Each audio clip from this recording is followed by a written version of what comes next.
Twitter has added a feature to their app that allows users to capture and create their own animated GIFs. I'm Jessica from techboomers.com, and in this video, I'll show you how to make GIFs on Twitter. Now let's get started. First, make sure you've updated your Twitter app to the newest version. Then open Twitter and tap the New Tweet button. Now tap the camera icon. At the bottom, select GIF. If needed, you can tap the lightning bolt to turn your flash on or off, or tap the top right corner to switch between your device's front and back cameras. Now hold down the shutter button to capture your GIF. Recording will automatically stop after about 1 second and your animated GIF will be created.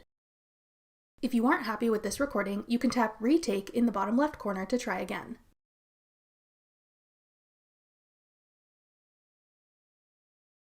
You can have your GIF loop forwards and in reverse, or just loop from the beginning. Tap the right arrow to have it loop from the beginning, or the double arrows to have it loop forward and backwards. When you're done, tap Use GIF in the bottom right corner. Now your GIF creation will be attached to your tweet, and you can continue writing and posting your tweet as normal. That's all it takes to create your own GIFs on Twitter. Thanks for watching. If you found this video helpful, we'd love it if you'd hit the thumbs up button below and subscribe to our channel. We put out great new tech tutorials like this one every week.